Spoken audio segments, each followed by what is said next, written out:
ঢোকার পরে আমরা চলে গেছিলাম কাশী ঘোষ লেনে। সেইখানে তো মানে ঢোকার সময় একরকম, তারপরে এত ভিড় মানে কল্পনার বাইরে। খুব সুন্দর হয়েছে, কিন্তু এত ভিড়। আর মাকে তো মানে একদম ওইখানে রাখা হয়েছে, মাকে তো ঠিক করে দেখাই যাচ্ছে না। আর এত পরিমাণ ভিড় হয়েছে, এত ফাঁকা জায়গাতেও মানে মানুষ তো আর যাচ্ছেই না।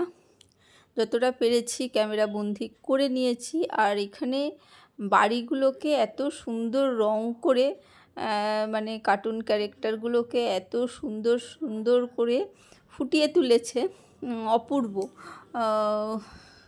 দারুণ। মানে বাড়ির সব সাইডগুলো রং করে এত সুন্দর করেছে না, দারুণ হয়েছে। আর এইদিকে এসেও মাকে ঠিক করে মানে ঠিক মতন করে দেখা সুযোগ নিই।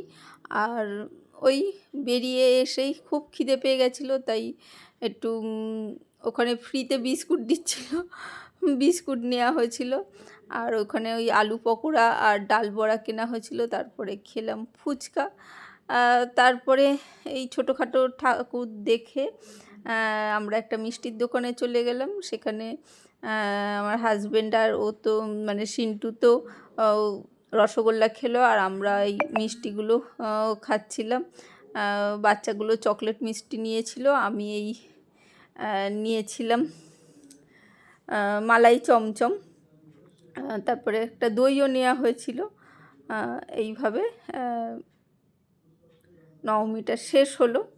কেমন লাগলো বলো।